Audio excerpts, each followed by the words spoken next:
Good evening, guys. Dahil craving ako ng ginataang mais pero wala akong glutinous rice, nagtry akong gamitin ang normal rice. Pero dahil nasa Middle East ako, it's a basmati rice. Half cup ng basmati rice, pero maliit lang yung cup. Lugasan ko siyang mabuti. Tapos, nag-ready na ako ng mga ingredients, sugar, coconut milk, and sweet corn. Yan ang gagamitin natin sa paggawa ng ginataang mais. Ayan, hugas na siya. Papakuluan natin yan. Hanggang sa lumambot siya. Tapos, tatanggalin natin yung sebo-sebo na yan. Ano yan? Subo-subo.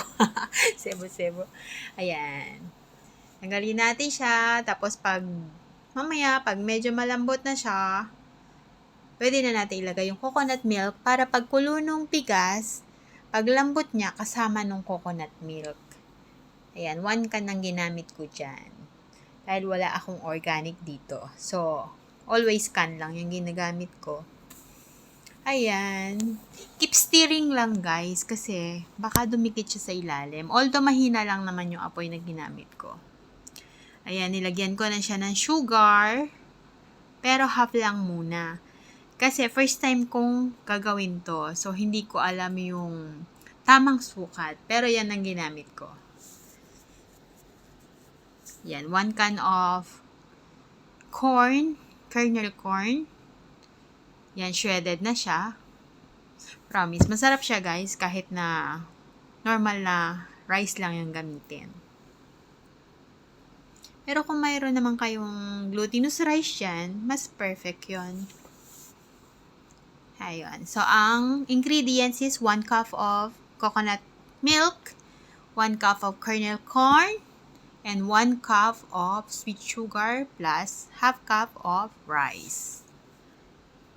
Sa water, adjust nyo na lang. Pero nakagamit ako na almost 2 cup, I think. Ayan, kumukulo na siya. Hininaan ko siya talaga. Kasi may ginagawa ako. So, hinihiwanan ko lang siya. Tapos, pag mahina, okay lang na madalang lang yung halo. Pero pag malakas yung apoy mo, kailangan mo alagaan ng halo. Ayan, nilagay ko na yung remaining half cup sugar. Kasi nung tikman ko siya, hindi pa swak yung tamis sa akin. So, depende na rin sa tamis nyo. Ayan. Pinakuluan ko siya ng almost 45 minutes. Para lumambot ng ganyan yung rice. Ang sarap.